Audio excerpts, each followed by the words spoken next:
The Secret Doctrine by Elena Petrovna Blavatsky, a facsimile of the original edition of 1888, printed by the Cunningham Press, Alhambra, California. Volume 1, Cosmogenesis. Book 1, Part 3, Science and the Secret Doctrine Contrasted. Addenda to Book 1. Chapter 4, Is Gravitational Law. The corpuscular theory has been unceremoniously put aside. But gravitation, the principle that all bodies attract each other with a force proportional directly to their masses, and inversely to the squares of the distances between them, survives to this day and reigns supreme as ever in the alleged ethereal waves of space. As a hypothesis, it had been threatened with death for its inadequacy to embrace all the facts presented to it. As a physical law, it is the king of the late and once all-potent, quote, imponderables, unquote. Quote, it is little short of blasphemy, an insult to Newton's grand memory to doubt it, is the exclamation of an American reviewer of Isis Unveiled. Well, what is finally that invisible and intangible God in whom we should believe in blind faith? Astronomers who see in gravitation an easy-going solution for many things, and a universal force which allows them to calculate thereby planetary motions, care little about the cause of attraction. They call gravity a law, a cause in itself.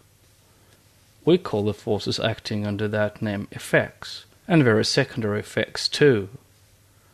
One day it will be found that the scientific hypothesis does not answer after all, and then it will follow the corpuscular theory of light and be consigned to rest for many scientific aeons in the archives of the all-exploded speculations.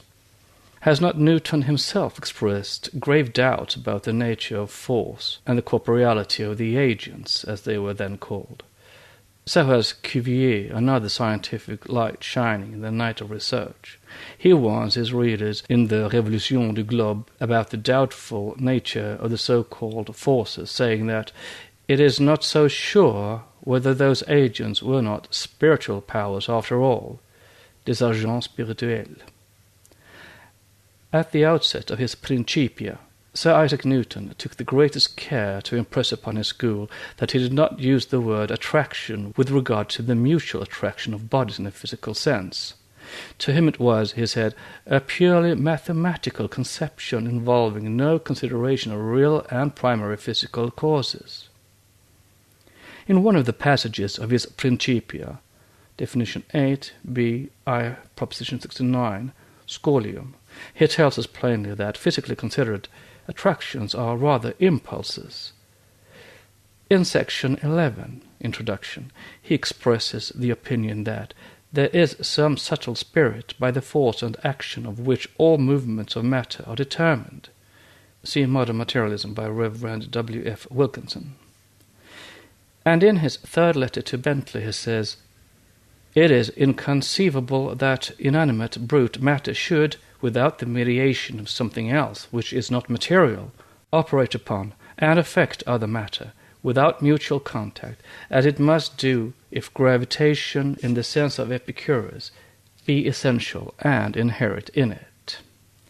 That gravity should be innate, inherent and essential to matter, so that one body may act upon another at a distance through a vacuum, without the mediation of anything else by and through which their action may be conveyed from one to another, is to me so great an absurdity that I believe no man who has in philosophical matters a competent faculty of thinking can ever fall into it. Gravity must be caused by an agent acting constantly according to certain laws. But whether this agent be material or immaterial, I have left to the consideration of my readers." Unquote. At this, even Newton's contemporaries got frightened, at the apparent return of occult causes into the domain of physics. Leibniz called his principle of attraction, quote, an incorporeal and inexplicable power, unquote. The supposition of an attractive faculty and a perfect void was characterized by Bernoulli as, quote, revolting, unquote. The principle of actual indistance, finding thus no more favor than than it does now. Euler, on the other hand, thought the action of gravity was due to either spirit or some subtle medium, and yet Newton knew of, if he did not accept, the ether of the ancients. He regarded the intermediate space between the sidereal bodies as vacuum. Therefore, he believed in subtle spirit, and spirits, as we do, guiding the so-called attraction.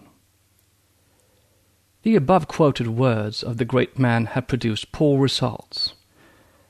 The, quote, absurdity, unquote, has now become a dogma in the case of pure materialism, which repeats, no matter without force, no force without matter, matter and force are inseparable, eternal, and indestructible, in brackets, true. There can be no independent force, since all force is an inherent and necessary property of matter, in brackets, false. Consequently, there is no immaterial creative power. Oh, poor Sir Isaac. If, leaving aside all the other eminent men of science who shared in the same opinion as Euler and Leibniz, the occultists claim as their authorities and supporters only Sir Isaac Newton and Cuvier, as above cited, they need fear little from modern science, and may loudly and proudly proclaim their beliefs. But the hesitation and doubts of the two before cited authorities, and of many others too who we could name, did not in the least prevent scientific speculation from wool-gathering on the fields of brute matter, just as before. First it was matter, and an imponderable fluid distinct from it.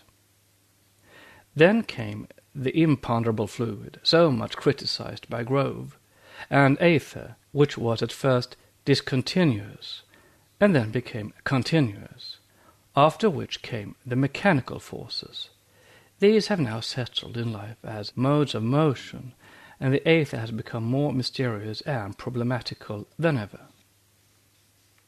More than one man of science objects to such crude materialistic views.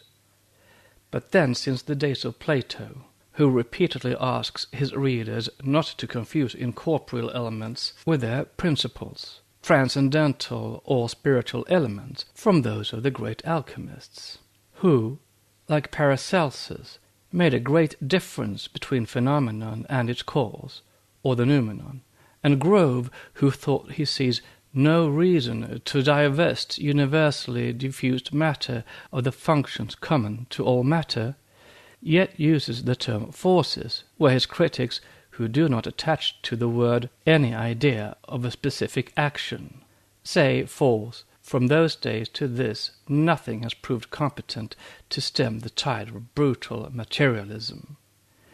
Gravitation is the sole cause, the acting God, and matter is its prophet, said the men of science only a few years ago. They have changed their views several times since then. But do the men of science understand the innermost thought of Newton, one of the most spiritual-minded and religious men of his day, any better now than they did then?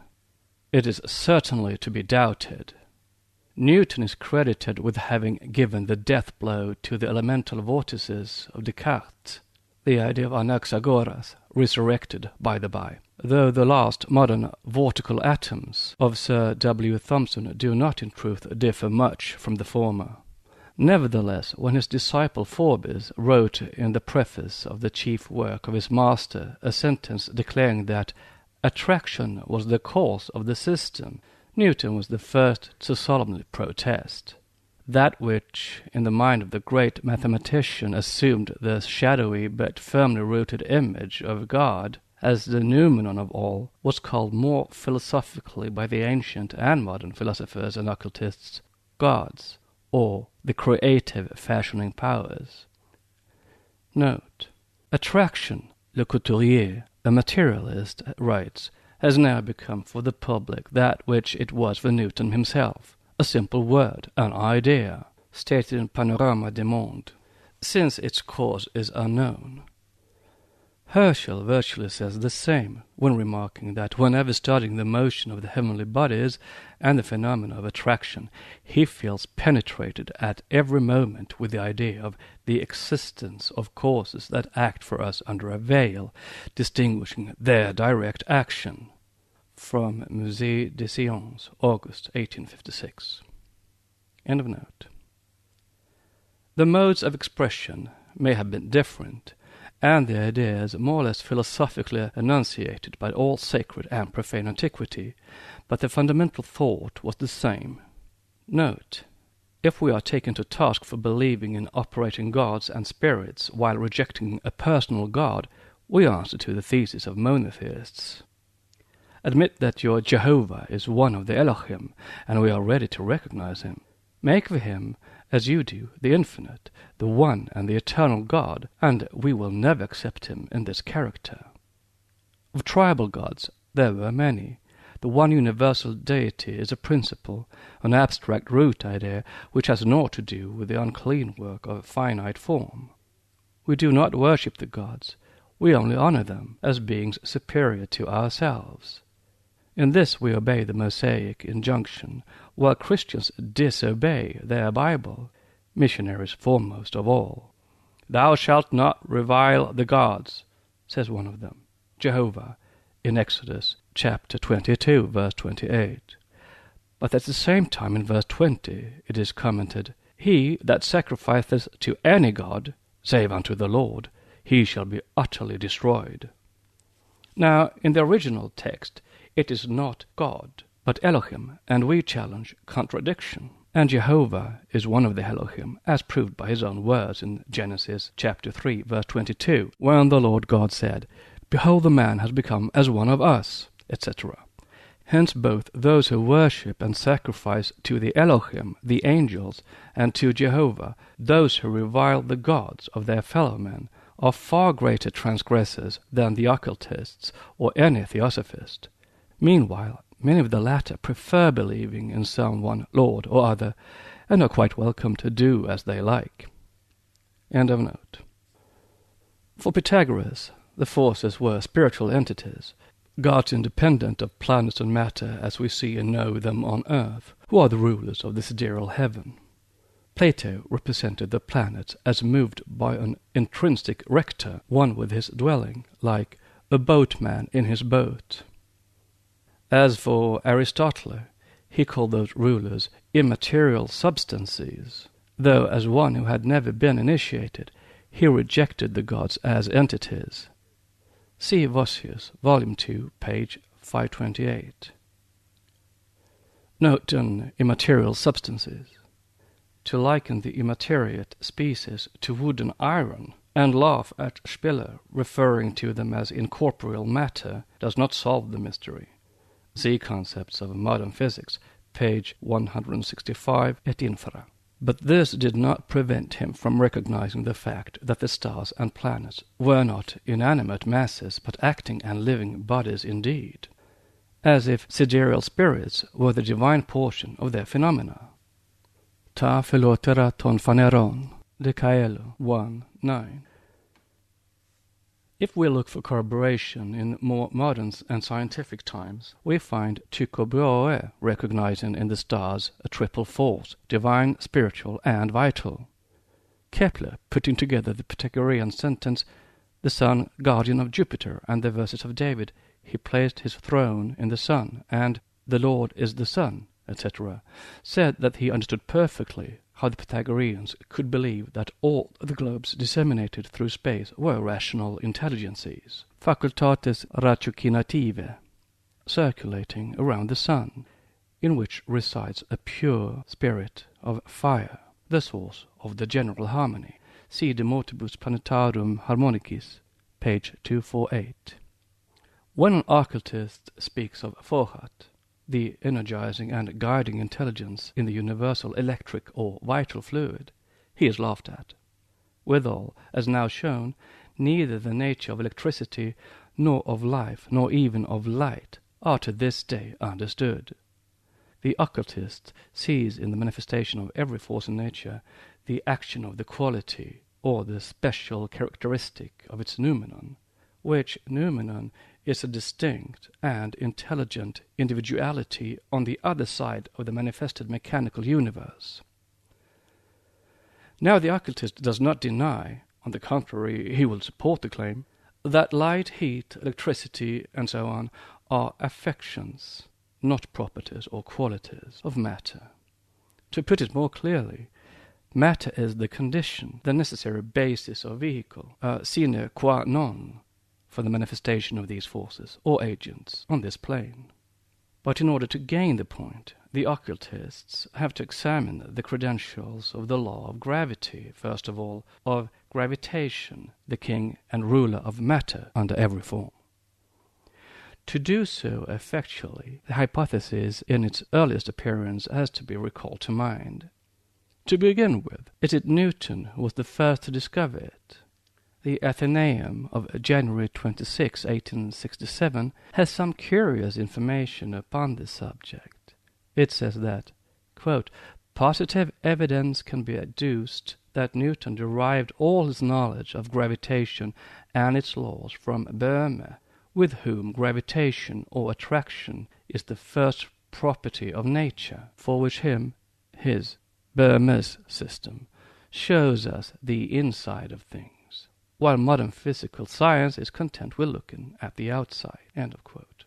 Then again, quote, the science of electricity, when was not yet in existence when he, Böhme, wrote, is there anticipated in his writings. And not only does Böhme describe all the now known phenomena of that force, but he even gives us the origin, generation, and birth of electricity itself, etc. End of quote.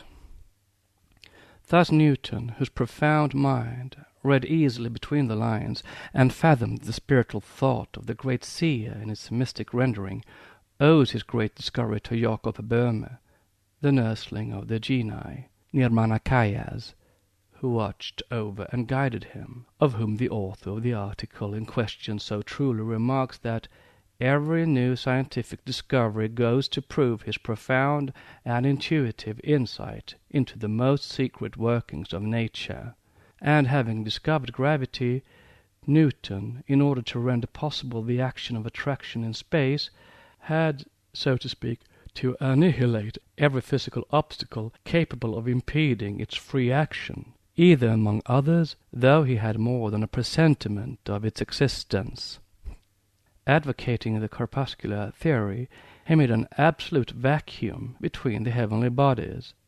Whatever may have been his suspicion and inner convictions about ether, however many friends he may have unbosomed himself to, as in the case of his correspondence with Bentley, his teachings never showed that he had any such belief. If he was persuaded that the power of attraction could not be exerted by matter across a vacuum, how is it that so late as 1860, French astronomers, Le Couturier for instance, combated the disastrous results of the theory of vacuum established by the great man? Notes. Note in the statement of attraction across a vacuum. See World Life, Professor Winchell, LLD, pages 49 and 50. No, pages 49 and 50. End of note. Note Le Couturier. Il n'est plus possible aujourd'hui de soutenir comme Newton que le corps céleste se mouve au milieu du vide immense des espaces, parmi les conséquences de la théorie du vide établie par ce grand homme. Il ne reste plus debout que le mot attraction, et nous verrons le jour où ce dernier mot disparaîtra du vocabulaire scientifique. From Paranormal du Monde, pages 47 and 53. End of note. Professor Winchell writes, these passages, a letter to Bentley, show what were his views respecting the nature of the interplanetary medium of communication. Though declaring that the heavens are void of sensible matter, he elsewhere accepted perhaps some very thin vapors, streams, and effluvia arising from the atmospheres of the earth, planets, and comets, and from such an exceedingly rare ethereal medium as we have elsewhere described. Newton, Optics, Volume 3, Quaero 28 in 1704, quoted in World Life. This only shows that even such great men as Newton have not always the courage of their opinions. Dr. T.S. Hunt called attention to some long-neglected passages in Newton's works, from which it appears that a belief in such universal intercosmical medium gradually took root in his mind, from the same source. But such attention was never called to the said passages before November 28, 1881, when Dr. Head read his Celestial Chemistry from the time of Newton. Quote, "Till then the idea was universal, even among the men of science, that Newton had, while advocating the corpuscular theory, preached a void, as Le Couturier says. The passages had been long neglected, no doubt because they contradicted and clashed with the preconceived pet theories of the day, till finally the undulatory theory imperiously required the presence of an ethereal medium to explain it. This is the whole secret. Anyhow, it is from that theory of Newton's of a universal void, thought, if not believed in by himself, that dates the immense scorn now shown by modern for ancient physics. The old sages had maintained that nature abhorred vacuum, and the greatest mathematicians of the world, read of the Western races, had discovered the antiquated, quote, fallacy, unquote, and exposed it. And now modern science vindicates, however ungracefully, archaic knowledge, having moreover to vindicate Newton's character and powers of observation at this late hour, after having neglected for 1 century and a half to pay any attention to such very important passages, perchance because it was wiser not to attract any notice to them. Better late than never. And now Father Ether is re-welcomed with open arms, and wedded to gravitation, linked to it for weal or woe, until the day when it, or both, shall be replaced by something else. 300 years ago it was plenum everywhere. Then it became one dismal vacuity. Later still, the sidereal ocean beds, dried up by science, rolled onward once more their ethereal waves. Recede ut procedes must become the motto of exact science, exact chiefly in finding itself inexact every leap year. But we will not quarrel with the great men. They had to go back to the earliest gods of Pythagoras and old Canada for the very backbone and marrow of their correlations and newest discoveries, and this may well afford good hope to the occultists for their minor gods. For we believe in Le Couturier's prophecy about gravitation. We know the day is approaching when an absolute reform will be demanded in the present modes of science by the scientists themselves, as was done by Sir W. Grove, F.R.S. Till that day there is nothing to be done, for if gravitation were dethroned tomorrow, the day after the scientists would discover some other new mode of mechanical motion. Note: when read in a fair and unprejudiced spirit, Sir Isaac Newton's works are an ever-ready witness to show how he must have hesitated between gravitation and attraction, impulse, and some other unknown cause to explain the regular course of the planetary motion. But see Treatise on Colour, Volume 3, Question 31. We are told by Herschel that Newton left with his successors the duty of drawing all the scientific conclusions from his discovery. How modern science abused the privilege of building its newest theories upon the law of gravitation may be realized when one remembers how profoundly religious was that great man. End of note. Rough and uphill is the path of true science, and its days are full of vexation of spirit. But in the face of its, quote, 1,000, unquote, contradictory hypotheses to explain physical phenomena, there never was yet a better one than that of motion, however paradoxically interpreted by materialism. As may be found in the first pages of Book 1, occultists have nothing surely against motion, the great breadth of Mr. Herbert Spencer's unknown.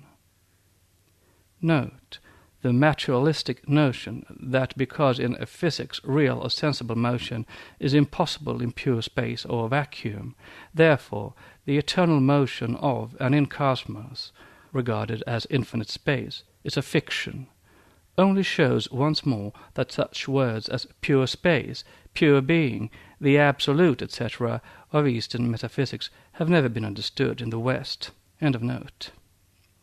But believing that everything on Earth is the shadow of something in space, they believe in smaller breaths which, living, intelligent, and independent of all but law, blow in every direction during manvanteric periods. These science will reject. But whatever replaces attraction, alias gravitation, the result will be the same. Science will be as far from the solution of its difficulties as it is now, unless it comes to some compromise with occultism and even with alchemy, which supposition will be regarded as an impertinence, but remains a fact nevertheless. As Fayet says, Il manque quelque chose aux géologues pour faire la géologie de la Lune, c'est d'être astronome. À la vérité, il manque aussi quelque chose aux astronomes pour aborder avec fruit cette étude, c'est d'être géologue. But he might have added, with still more pointedness, ce qui manque à tous les deux, c'est l'intuition du mystique. Let us remember Sir William Grove's wise concluding remarks on the ultimate structure of matter or the minutiae of molecular actions, which, he thought, man will never know.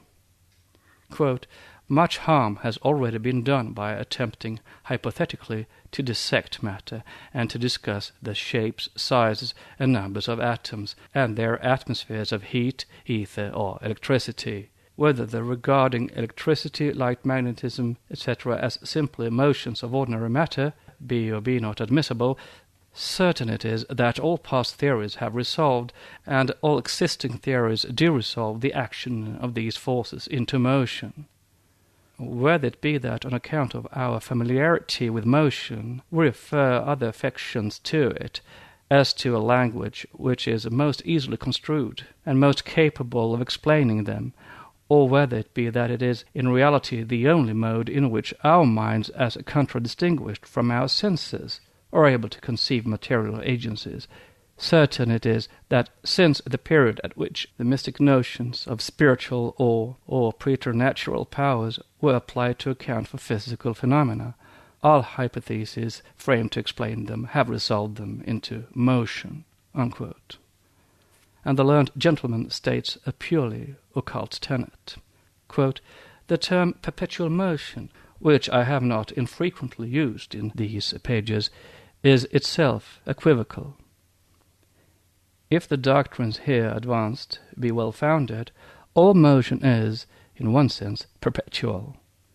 In masses, whose motion is stopped by mutual concussion, heat or motion of the particles is generated, and thus the motion continues, so that if we could venture to extend such thought to the universe, we should assume the same amount of motion affecting the same amount of matter forever." Unquote. Note.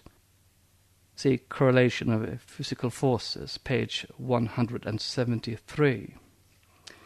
This is precisely what occultism maintains, and on the same principle that where force is made to oppose force and produce static equilibrium, the balance of pre-existing equilibrium is affected, and fresh motion is started equivalent to that which is withdrawn into a state of abeyance.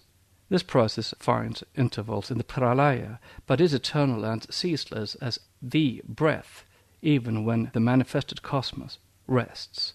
End of note.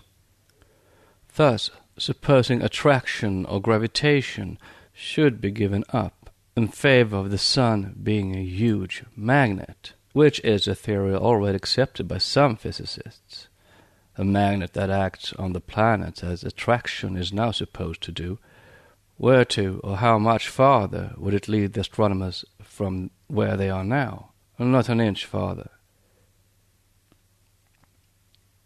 Kepler came to this, quote, "curious hypothesis," unquote, nearly 300 years ago. He had not discovered the theory of attraction and repulsion in cosmos, for it was known from the days of Empedocles, the two opposite forces being called by him hate and love, which comes to the same thing. But Kepler gave a pretty fair description of cosmic magnetism. That such magnetism exists in nature is as certain as that gravitation does not. Not at any rate in the way in which it is taught by science, which never took into consideration the different modes in which the dual force that occultism calls attraction and repulsion may act within our solar system, the Earth's atmosphere, and beyond in the cosmos.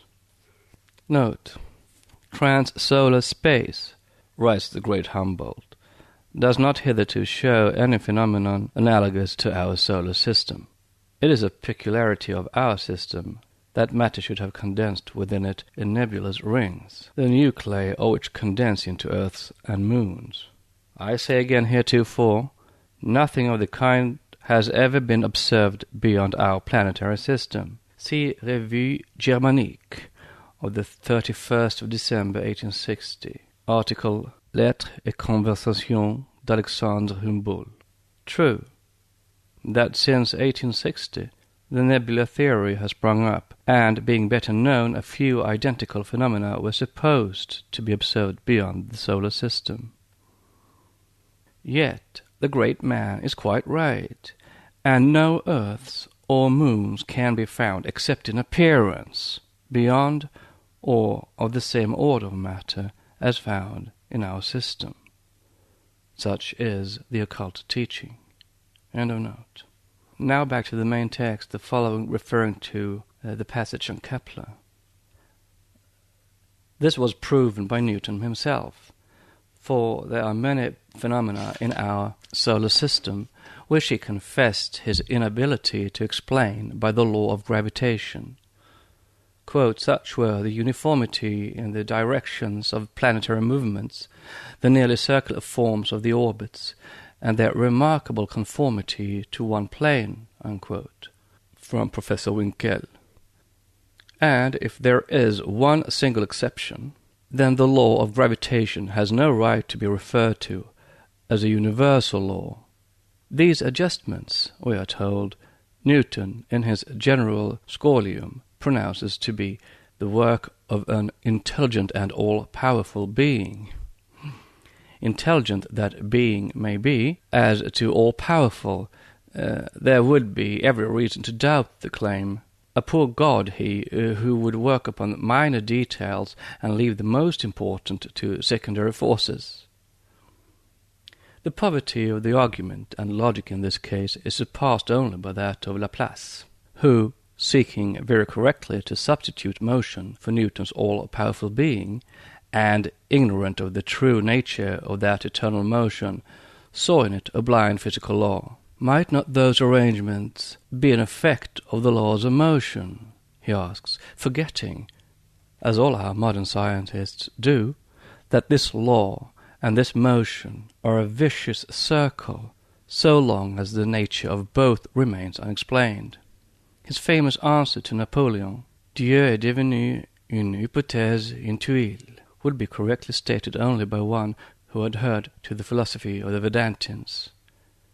It becomes a pure fallacy if we exclude the interference of operating intelligent, powerful, never all-powerful, beings who are called gods. But we would ask the critics of the medieval astronomers, why should Kepler be denounced as most unscientific for offering just the same solution as Newton did, only showing himself more sincere, more consistent, and even more logical? Where may be the difference between Newton's all-powerful being and Kepler's redactores, his sidereal and cosmic forces or angels? Kepler is again criticized for his curious hypothesis which made use of a vortical movement within the solar system, for his theories in general, for his favoring Empedocles' idea of attraction and repulsion, and solar magnetism in particular. Yet several modern men of science, as will be shown, Hunt, if Metcalfe is to be excluded, Dr. Richardson, etc., favor the idea very seriously. He is half excused, however, on the plea that to the time of Kepler no interaction between masses of matter had been distinctly recognized, which was generically different from magnetism. From World Life. Is it distinctly recognized now? Does Professor Winkel claim for science any serious knowledge whatever of the natures of either electricity or magnetism, except that both seem to be the effects of some result arising from an undetermined cause? The ideas of Kepler, weeded from their theological tendencies, are purely occult. He saw that 1. The sun is a great magnet.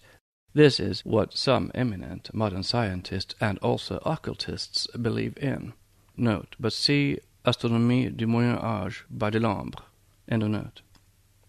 2. The solar substance is immaterial. See Isis Unveiled, Volume 1, pages 270 to 271. Note, in the sense, of course, of matter existing in states unknown to science. End of note. 3. He provided for the constant motion and restoration of the sun's energy and planetary motion the perpetual care of a spirit or spirits. The whole of antiquity believed in this idea. The occultists do not use the word spirit, but say creative forces, which they endow with intelligence. But we may call them spirits also. This theory is tabooed a great deal, more on account of the spirit that is given room to it than of anything else. Herschel the Elder believed in it likewise, and so do several modern scientists also. Nevertheless, Professor Winkel declares that a hypothesis more fanciful and less in accord with the requirements of physical principles has not been offered in ancient or modern times. See World Life, page 554. The same was said once upon a time of the universal ether, and now it is not only accepted per force, but advocated as the only possible theory to explain away certain mysteries. Grove's ideas, when he first enunciated them in London about 1840, were called as unscientific as the above. Nevertheless, his views on the correlation of forces are now universally accepted. It would, very likely, require one more conversant with science than is the writer to combat with any success some of the now prevailing ideas about gravitation and other similar, quote, solutions, unquote, of cosmic mysteries. But let us recall a few objections that came from recognized men of science, from astronomers and physicists of eminence, who rejected the theory of rotation as well as that of gravitation. Thus one reads in the French Encyclopedia that science agrees, in the face of all its representatives, that it is impossible to explain the physical origin of the rotary motion of the solar system. If the question is asked, what causes rotation, we answered, it is the centrifugal force. And this force, what is it that produces it? The force of rotation, is the grave answer. See Godefroy, Cosmogonie de la Révélation. Note, we shall be taken to task for contradiction. It will be said that while we deny God, we admit souls and operative spirits, and quote from Roman Catholic begotten writers in support of our argument. To this we reply, we deny the anthropomorphic God of the monotheists, but never the divine principle in nature. We combat Protestants and Roman Catholics on a number of dogmatic theological beliefs of human and sectarian origin. We agree with them in their belief in spirits and intelligent operative powers, though we do not worship angels, as Roman Latinists do. End of note. It will be well, perhaps, to examine both these theories as being directly or indirectly connected. And the next addenda chapter is 5, the theories of rotation in science.